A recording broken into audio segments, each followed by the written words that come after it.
I was only 18. Still half a child, still frightened of darkness, still learning the world. And suddenly I was someone's bride, without choosing it. After my mother passed away, my father remarried. 2 years later, he died too. From that day on, I wasn't a daughter anymore. I was my stepmother's responsibility, or maybe her burden. I cooked, cleaned, washed, and stayed quiet. The day I turned 18, she told me, without asking, "You're getting married. He's wealthy. You'll live comfortably." I didn't know his name until 2 days before the wedding. I didn't see his face until the night before. On the wedding night, the music still echoing in my ears. Flowers still pinned in my hair. He entered the room, locked the door, and with a cold, flat voice said, "Take off your clothes." I froze. He wasn't yelling. But there was no gentleness, no hesitation. Just command. My heart hammered inside my chest. I clutched my dress tight. I wanted to cry but couldn't. He exhaled sharply and stepped away. "I'll sleep on the sofa," he said. "But tomorrow, behave like a wife." He lay down far from me and turned off the lights. He slept. I didn't.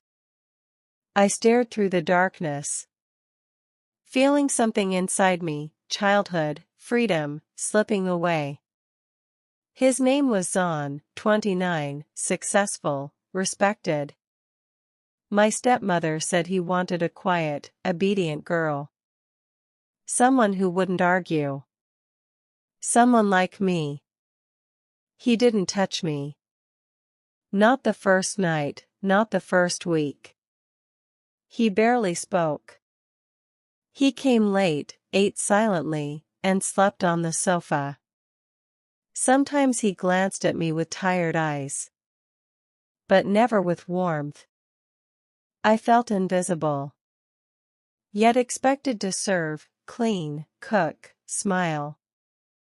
A wife on paper, a prisoner in reality. One night, while washing dishes, I dropped a glass. It shattered, slicing my finger. Blood dripped fast, but I tried to hide it. Like I hid every hurt. But he walked in. He stopped. What happened? His voice, human for the first time. I broke a glass. I'm sorry. He saw my shaking hands. The tears burning behind my eyes. You're bleeding, he whispered. He took my hand gently and wrapped it. I stared at him, confused. Why kindness now? Be careful, he murmured. You can sit. I'll clean it. That tiny act cracked something inside me. Not because it was grand, but because it had been years since anyone showed me softness. The next morning, on the table, I found a small first aid kit, a chocolate bar, and a note. For the girl who hurts silently.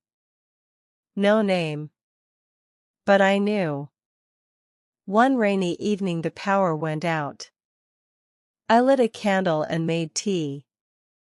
He returned drenched, exhausted. I handed him a towel and a cup. You didn't have to, he said quietly. I wanted to. He held my gaze for a long moment. Then spoke softly. My mother was like you, quiet, always afraid. My father hurt her.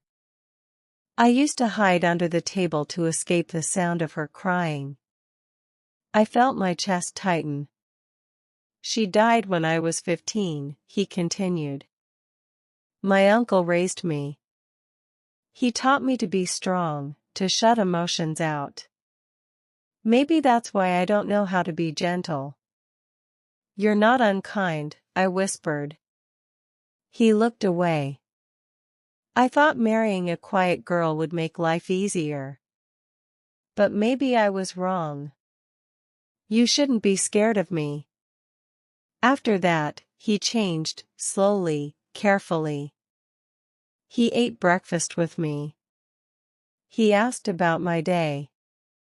He bought me books when I mentioned I liked reading. He always knocked before entering. He never touched me without asking. He still slept on the sofa. One night he said, "Can I sit here?"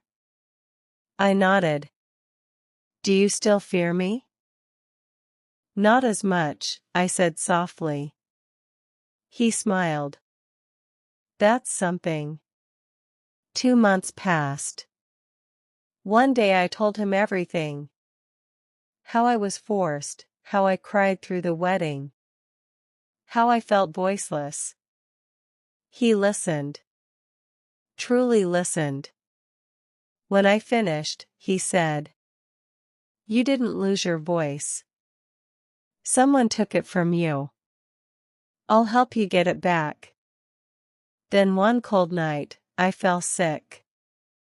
Fever, shivering, tears.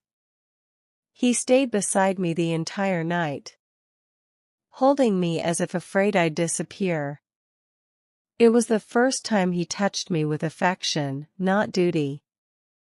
3 months into our marriage, he came to the room nervously, sat on the edge of the bed, and whispered, I think I love you. But I'll never touch you unless you love me too." Something inside me melted. For once, I saw not a stranger, but a hurting man trying to be better. I reached for his hand. "I'm ready," I whispered. Not because I had to, but because I chose to. That night, for the first time, I wasn't afraid. Now I'm 21. We have a small house with a garden. I write stories about girls like me. And he still brings me tea every night. Sometimes I still cry. But not from fear. From healing, from love.